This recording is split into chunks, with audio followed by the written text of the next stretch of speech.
Olá, querida mulher que vence. Eu estou falando daqui de Manaus, Amazonas. Eu sou a pastora Tereza Landes, sou coordenadora geral, diretora geral das Mulheres que Vencem aqui do estado. Eu tenho uma palavra vinda do trono de Deus para você no nome de Jesus.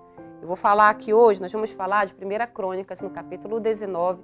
Eu quero só que você entenda aqui. O Davi, ele manda alguns servos dele comparecerem a um velório de um rei inimigo, né? Até porque aquele rei tinha tido compaixão do Davi em um momento ali que o Davi tinha passado. Então, o Davi manda lá. Era o rei Amonita que havia morrido e o Davi manda os servos irem ao velório do rei para trazer algum tipo de consolo ao filho do rei. Os servos foram e a Bíblia fala então que quando chega lá, os servos do rei Amonita começam a dizer: "Ô rei, você está sendo muito inocente.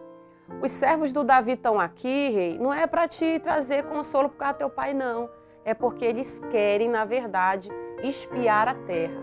E aquele rei, o rei Amonita, que ficou ali órfão de pai, ele acabou fazendo aquilo que não deveria fazer.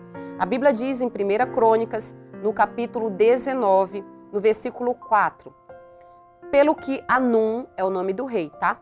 Tomou os servos de Davi e os rapou e lhes cortou as vestes pelo meio até a coxa da perna e os despediu. E foram-se e avisaram a Davi acerca destes homens e mandou ao encontro deles, porque aqueles homens estavam sobremaneira envergonhados. Disse, pois, o rei: "Deixai-vos ficar em Jericó, até que vos torne a crescer a barba, e então tornai." Então entende aqui, o rei Amonita acredita na sugestão dos seus servos, acusando os servos de Davi, e ele rapa a barba e corta, a roupa daqueles homens. Você imagina, as roupas do povo antigamente, até hoje do Oriente Médio, são aquelas batas, né? Então eles ficam, vamos dizer assim, com vestidos e vestidos cortados pela coxa. O rei então humilha os servos de Davi e os despede de volta.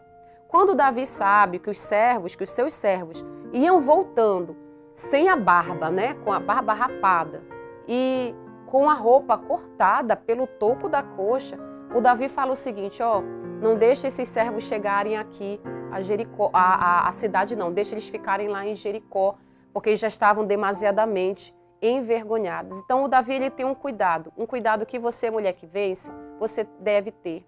Um cuidado com a sua casa, com a sua família. O Davi não era pai daqueles homens, daqueles servos, mas ele era rei. E ele não permitiu que aqueles servos chegassem envergonhados, eles já estavam envergonhados, chegassem diante dos seus filhos, dos seus pais, da comunidade toda e passassem vergonha. Esse tem que ser o nosso entendimento a respeito da nossa casa. Muitas vezes o diabo, ele vem para colocar aquele pensamento para você, mãe, para você repreender os seus e fazer os seus passarem vergonha. Eu vou falar lá com meu marido, lá no trabalho dele, para fazer ele passar vergonha, para ver se ele toma vergonha na cara. Vou falar com ele, vou atrás dele, lá na frente da mãe, na frente dos pais, na frente dos irmãos, para ver se ele para de ser, esse homem desse jeito. E isso está errado. Porque o Davi, ele não permitiu que aqueles homens passassem por mais vergonha. E você tem que ter esse senso. Nós temos que ter, essa consciência. O pecado em si, minha irmã, já é bastante vergonha. Se o seu familiar bebe, se prostitui, se ele faz coisa errada, já é uma vergonha em si isso, para ele. Ele já está envergonhado diante, do mundo espiritual. Então, você ser a secretária de Satanás, de querer fazer ainda essa pessoa passar por humilhação na frente dos homens, na frente da família, na frente de todo mundo, na frente do patrão, isso é falta de sabedoria. Isso é falta de compaixão.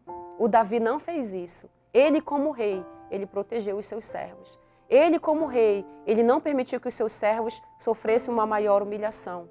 Reflita sobre isso. Você, mulher, você que é casada, você que é espoletada, acha que deve falar tudo a todo mundo e deve humilhar todo mundo. Para pensar. Você deve mesmo fazer isso? Porque se você é a mulher que vence, eu sempre falo por aqui, a primeira coisa que você deve vencer é a você mesma, as suas inclinações malignas, no nome do Senhor Jesus. Que você reflita mais sobre essa palavra, que Deus fale mais para você a respeito disso. Deus te abençoe nesse dia. Um abraço daqui do Amazonas para você, aonde você estiver. Que o Espírito de Deus te encontre e te abençoe no nome de Jesus.